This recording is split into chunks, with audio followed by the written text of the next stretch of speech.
3 ఏళ్లలో డ్యామ్ దిగిందంటే వాడేమంటాడు, కొందరు ఆఫీసర్లు తెల్లారి వంగిన తెల్లారి మాకు డౌట్ వస్తుందని పోలీస్ ఆఫీసర్లు స్టేట్మెంట్ ఇచ్చారు.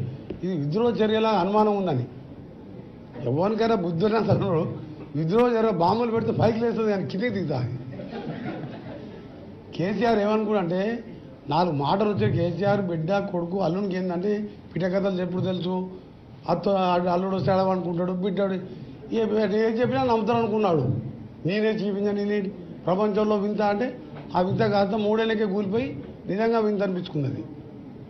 అందుకని నల్గొండకు వస్తే కేసీఆర్ని ప్రజలు ఉరికిచ్చి మన ఎన్నికలు ఎట్లా కొట్టిన ఓట్లతోని ఈసారి కూడా మళ్ళీ ఓట్లతోనే కొడతారు.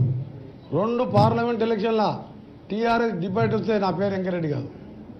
2 పార్లమెంట్ల వాళ్ళిద్దరూ భువనగిరి నల్గొండ మల్లన్న సాగర్ కొండపోతే నిండు ఉంటుంది, కింద